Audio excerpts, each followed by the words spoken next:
Saludamos a nuestro primer invitado en esta jornada de miércoles 29 de enero de 2025, en esta primera edición de Radio Análisis. Saludamos al diputado independiente de la bancada PPD por la región de Antofagasta, Jaime Araya. Muchas gracias por este contacto, muy buenos días. Muy buenos días, Diana, buenos días, Constanza, y saludar a todos los auditores a esta hora de la mañana. Diputado, bueno... Diana, si me permite, ¿sí? Antes de comenzar, que estaba escuchando lo que estaban discutiendo en el tiempo anterior, yo quisiera ser muy enfático en una cosa. Es un error brutal lo que hace Rodolfo Carter. Es desconocer absolutamente cómo funciona el crimen organizado, y que él promueva dejar desescolarizados a hijos de migrantes es precisamente el caldo de cultivo y es lo que necesitan las bandas criminales. Él está actuando en favor de las bandas criminales. El principal desafío que tienen los países que enfrentan al narcotráfico, a las bandas de crimen organizado, sobre todo las transnacionales, es quitarle a los soldados. Y en Chile ese problema se está produciendo. Yo soy diputado de la región de Antofagasta, y la desescolarización de los niños extranjeros, hijos de migrantes irregulares, muchos de los cuales quedan al cuidado de sus hermanos. Hay muchos que no van al colegio porque tienen que cuidar a sus hermanos menores, puesto que sus padres están trabajando. Es una brutalidad lo que está proponiendo Rodolfo Carter. Él tiene una estrategia desesperada por irrumpir en la elección presidencial, pero en este tema se equivoca profundamente. Uno podría tener una posición más dura, más blanda, más empática o menos empática en materia de migración. Pero esto que él está proponiendo es precisamente lo que buscan las organizaciones criminales: niños extranjeros, hijos de migrantes que no están al cuidado de sus padres, que viven en sectores periféricos y que además no van a la escuela, y que es el único espacio de protección que ellos pueden acceder, y si no, la oferta que tienen es integrar bandas criminales. Por lo tanto, lo que él está haciendo es generar un espacio de reclutamiento para las bandas criminales brutal. Yo creo que una persona que aspira a ser presidente de la República no puede actuar desde la ignorancia, desde la estupidez e incluso desde la mala fe. Yo en esto lo llamaría a revisar su discurso y ver todas las experiencias. La principal recomendación para frenar el reclutamiento de niños, estoy hablando de niños de 12, 13, 14 años, es precisamente que estén escolarizados, y es una tarea de seguridad nacional. Sí, pues vamos a estar con ese tema durante todo el año seguramente, así que si se pone de alguna manera en el debate con este tipo de enfoques, me sumo ahí cito a la Defensoría de la Niñez a elevar el debate.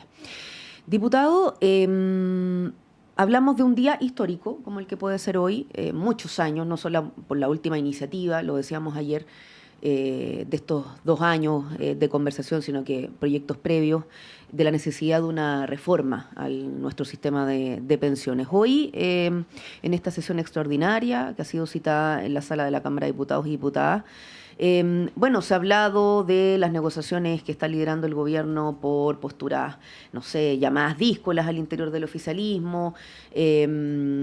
¿Cómo observa en general primero, luego bajamos al detalle, o las expectativas que hay de lo que pueda pasar hoy, pero todo lo que antecede, los alcances del acuerdo, consenso y otros puntos?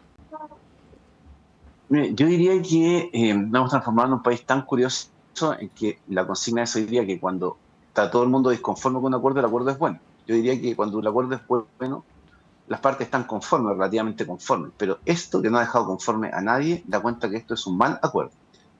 Y yo no sé si esto uno lo calificaría de día histórico, porque tras sucesivos intentos, esto efectivamente durante el gobierno de la presidenta Bachelet, el gobierno del presidente Piñera, ya el gobierno del presidente Boric, se ha intentado resolver el tema previsional, pero el diseño, la arquitectura, a mi juicio, es absolutamente errada. Y uno podría poner foco en 5 puntos que me parece que son los trascendentales. Lo primero es que todos estamos de acuerdo en la PGU, en aumentar la PGU, pero hay temas que uno tiene que poner sobre la mesa. Cuando se parte la discusión de la reforma previsional, la PGU estaba en 194.000 pesos y la meta de llegar a 250 significaba un aumento de 56.000 pesos reales en el bolsillo de los pensionados que tenían aumento de PGU.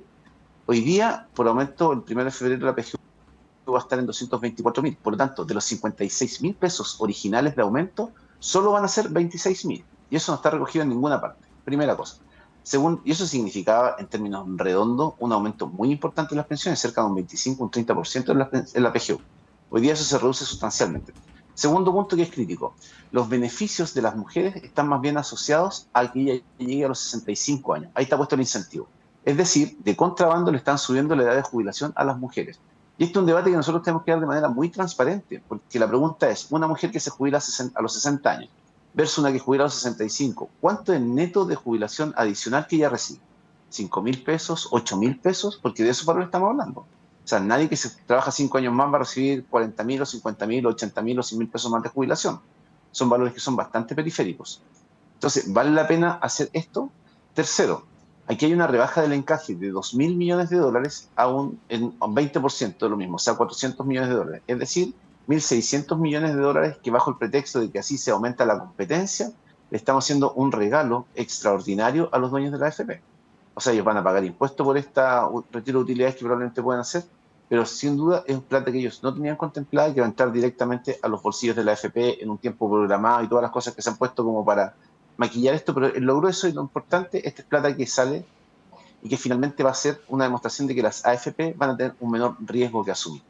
Un cuarto punto que me parece que es tremendamente relevante y que para mí, en lo personal, es un punto muy sentido, que nosotros firmamos un compromiso escrito con el ministro Marcel, con la ministra Jara, para que se incluyera en la reforma una rebaja de la tabla de mortalidad de 110 años a 85 años. Y en los cálculos que nosotros hicimos, que nuestros asesores hicieron, los estudios que teníamos, daban cuenta que eso significaba un aumento de un 17 y 14% de las pensiones respectivamente a hombre y mujer.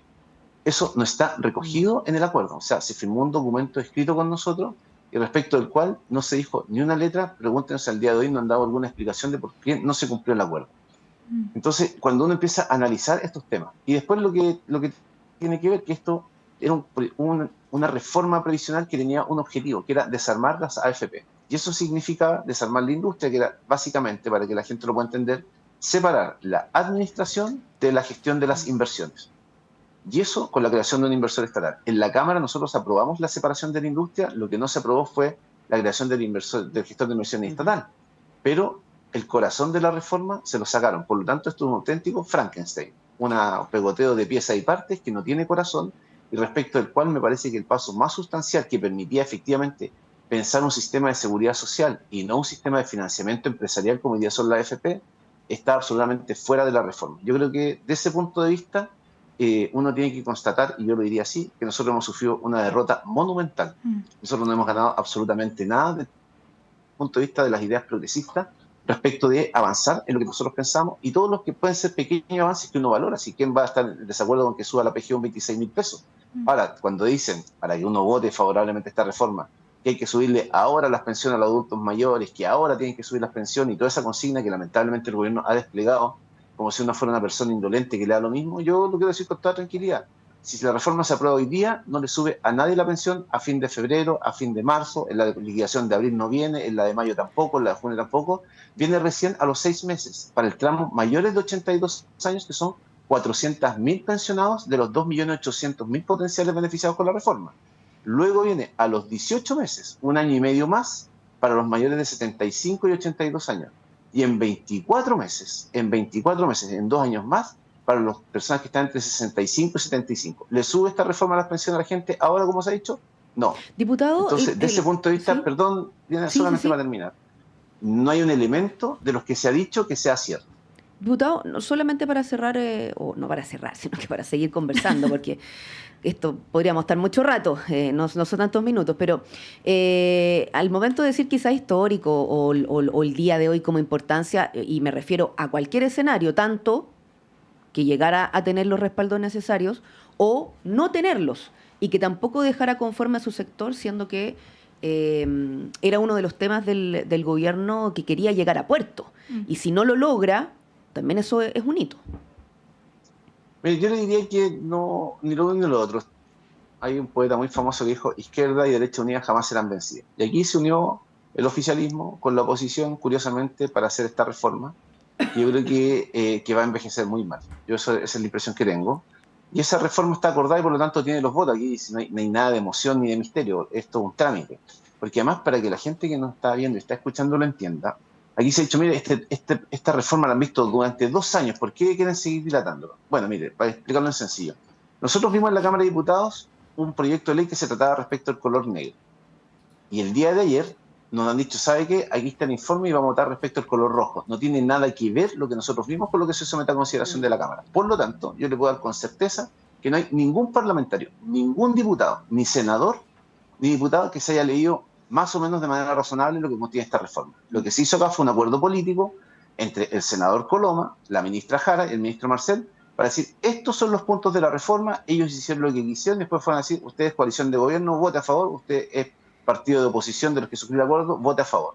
Y aquí el Congreso ha sido un vergonzoso buzón de una legislación que debía tener una discusión mucho más profunda, y es lo que nosotros hemos reclamado, porque de lo que se está votando no tiene nada que ver con lo que se conversó durante los 2 años anteriores. Y peor aún, yo creo que si la Cámara de Diputados ha perdido la dignidad como la pierde, de transformarse en un buzón del Senado, uno tiene que preguntarse razonablemente si se justifica la existencia de un sistema bicameral, porque aquí los acuerdos políticos no tienen ningún tipo de cuestionamiento, no tienen ninguna mirada, y sobre todo lo que me parece que es más preocupante, o el día de mañana, cuando empiecen los problemas, que van a empezar muy pronto, cuando la gente pregunte, ¿y usted, diputado, no lo leyó? No, es que no tuve tiempo, me lo entregaron. A nosotros nos llegó anoche, después de las 9 de la noche, el informe, el comparado, por decirlo de alguna forma, que es el documento sobre el cual uno va a votar. Y Diputado, partimos la discusión hoy día a las 10 de la mañana. perdón que lo interrumpa. Usted planteaba, hola, buenos días, no lo saludes, disculpe. No se preocupe. Usted planteaba que, claro, el acuerdo iba a envejecer mal y está todo este análisis sobre si es mejor esta reforma o nada. Hay bastante personeros del oficialismo que han planteado, bueno, quizás esto no nos convence lo suficiente, pero es mejor avanzar en esto que no entregarle nada a la ciudadanía, considerando que, claro, esto es una demanda histórica de los jubilados y jubiladas, también de los movimientos sociales. ¿Qué le parece esta visión de que sería un fracaso del sistema político en su conjunto no avanzar en una reforma más allá de los reparos que usted plantea, que además son bastante compartidos por diferentes sectores? Yo le diría sentido común. Si yo soy capitán de un barco y parto con 500 pasajeros, y cuando llego al puerto vecino, después de la tormenta para llegar, que el barco llegara, y todos dijeran que el barco llegó, tuve que tirar a todo el mundo por la borda, tuve que sacrificar a los niños, matar a las mujeres, y llega solo el capitán, sin ninguno de los pasajeros, yo creo que evidentemente que eso es un fracaso. O sea, lo quiero decir así con claridad. Uno en eso no puede sacrificar a su gente, no puede sacrificar a la gente por decir, ¿sabe qué? Logré una reforma pensional, que además no constituye ningún legado. O sea, aquí cuando salen las cosas gruesas, porque muchas veces el debate, al calor del debate, se discuten los temas periféricos, que muchas veces las reformas más importantes que se han hecho en el país han sido motivo de discusión muy, muy acalorada. Pero cuando uno ve, cuando pasa el tiempo, con la ponderación de la historia, se empiezan a hacer las evaluaciones, los temas gruesos son los que quedan. Y cuando uno mire cuáles son los temas gruesos, aquí lo que va a quedar, que este fue el momento en que se legitimó el sistema de AFP, si este es el gobierno del absurdo, quiero decirlo así. En este gobierno se legitimó 2 veces la constitución de Pinochet, en este gobierno se hizo el perdonazo a las ISAPRES, que es uno de del corazón del neoliberalismo, y en este gobierno se está legitimando las AFP.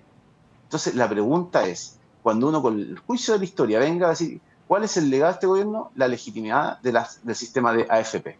Yo creo que eso no constituye en modo alguno un problema. Y además uno tiene que, no sé, yo en eso tengo una visión distinta. Hay gente que cuando tiene posiciones de poder siempre demuestra que tiene el poder, siempre demuestra que puede tener la razón, que va a llegar con su idea hasta el final, como que eso fuera algo razonable. A mí me parece que uno tiene que saber cuál es la fuerza que tiene y dar las peleas en función de esa fuerza. Nosotros sabíamos, antes de entrar en esta batalla, que producto del error de diseño inicial de farrearse los primeros 6 meses de gobierno, esperando el resultado del proceso constituyente 1, no se hizo lo que había que hacer.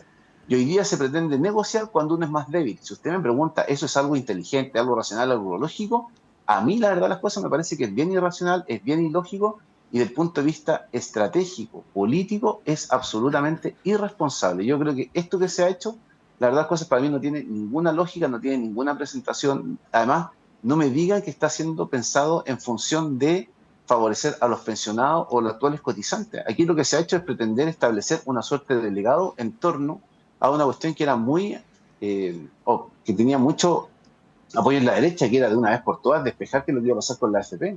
Pero aquí también quiero decir una cosa, yo asumo esta derrota, porque esto es una derrota que nosotros tenemos, pero también esto abre una puerta para seguir una pelea con foco en cosas bastante más cruciales y que además tienen que ser materia de disputa política, si uno no puede tener miedo a discutir políticamente estos temas. El tema de la AFP es o previsión social o un sistema de financiamiento empresarial, y además yo tengo la sospecha que esta es la manera más inteligente que encontraron de que la gente le devolviera al mercado de capitales toda la plata que salió después de los retiros provisionales. Aquí los más contentos son los grupos empresariales que van a ir a buscar financiamiento a mercado de capitales. Entiendo entonces de lo que usted plantea que sería lo correcto rechazar esta reforma. En ese sentido, ¿cree usted, bueno, me corrige si no, de partida, y cree usted también que debería patearse esta discusión para quizás el siguiente periodo con otra composición de Congreso? ¿Cuál sería la forma de solucionar la discusión? Porque en el fondo continúa el problema de la insuficiencia de las pensiones. Yo creo que, o sea, nada en la vida es blanco y negro, ni nada es sencillo. Yo he hecho muchas cosas muy duras, pero algo que nunca voy a decir que esto es un tema simple de resolver, esto es un tema bien complejo. Dicho eso, en la votación que vamos a enfrentar en la primera parte es una votación que no es blanco y negro. Nosotros no vamos a aprobar ni rechazar un paquete. Lo que nosotros vamos a pedir, hemos hecho, es votaciones separadas de aquellos temas que nos parecen que no estamos de acuerdo, porque, vuelvo a insistir, nadie podría estar en desacuerdo con subir la PGU de manera muy marginal, en opinión de algunos, otros que insistimos que la gradualidad no se justificaba, todas estas cosas, pero nadie entendería que votásemos en contra. Nosotros solo vamos a votar a favor. Hay temas que también vamos a votar a favor, que tienen que ver con el sistema, el seguro social que se crea, hay ciertas restricciones que se le ponen a la FP, pero aquellas cosas que nos parecen que son muy favorables, como el tema del encaje, estamos tratando de dilucidar todavía si podemos armar una votación separada respecto de la división de la industria, de lo que significa que las mujeres tengan que optar o sea, estar hasta los 65 años para optar a la totalidad de los bonos. O sea, también nos parece que es tremendamente injusto que el bono que aumenta la pensión de los hombres sea a partir de los 20 años, y qué pasa con un hombre que cotizó 19 años, 10 meses, no recibe el bono. Entonces tiene todos esos desajustes, y que yo creo que en el suma y resta hacen que lo que se lleva en la FP sea demasiado versus lo que ganan los pensionados y los trabajadores. Dicho esto, yo creo que nosotros deberíamos hacer una severa autocrítica respecto de no haber hecho la pedagogía ciudadana suficiente para que sectores interesados, financiados por la FP, hayan hecho una suerte de campaña ciudadana para instalar en la opinión pública ciertos mitos, ciertas falsedades, que la verdad de las cosas es que le han quitado fuerza a la discusión de ideas progresistas que hagan que la gente entienda la necesidad de que el sistema que se quiere plantear es un sistema que es compatible con el ahorro individual, pero que tiene correcciones importantes en materia de solidaridad. Yo creo que en eso hay que hacer una severa autocrítica. Si usted me pregunta, ¿hubiese sido mejor que otro parlamento lo discutiera? O sea, si un parlamento que es pro-FP va a discutir una reforma de previsión, evidentemente la FP van a salir ganando. Entonces creo que ahí, vuelvo a insistir, se pretende una cierta obsesión, porque cuando uno empieza a mirar cuáles son los éxitos del gobierno, las cosas que realmente la gente va a recordar, yo tendería a decir que es una cosa sustancial, que el copago cero en FONASA. Porque las 40 horas, yo creo que todo el mundo tiene una opinión crítica, porque tiene más bien un titular de las 40 horas, el aumento del salario mínimo, 500.000 pesos, otra de las cosas que la gente deberá recordar, pero producto del alza de la tarifa eléctrica, producto de distintas cosas que han pasado, no se ha notado tanto. Entonces yo creo que la necesidad de decir, ¿sabe qué? Hemos dejado un legado, así que sea cualquier legado, yo creo que en eso en política se constituye un error gravísimo. Bueno, hemos conversado esta mañana, agradecemos al diputado independiente de la bancada PPD por la región de Antofagasta, Jaime Araya, en el marco de este trámite de la actual, como está actualmente efectivamente, porque ha tenido modificaciones desde el proyecto original, esta reforma de pensiones o modificaciones que se buscan al sistema previsional, sesión que empieza a las 10. Diputado, nuevamente muchas gracias, sí quedamos en contacto, además luego ya de tener claro qué es lo que pasa en la sala. Muchas gracias por este contacto. Que tengan un excelente día. Gracias, diputado. Igualmente. 77 votos es lo que se requiere en este caso, si avanza o no. Hemos hablado en estos días, hemos compartido ahí las diversas posturas. Si uno mira para atrás, ahí también los archivos, recuentos de cómo se ha dado también esta discusión con mesas, técnicas, políticas.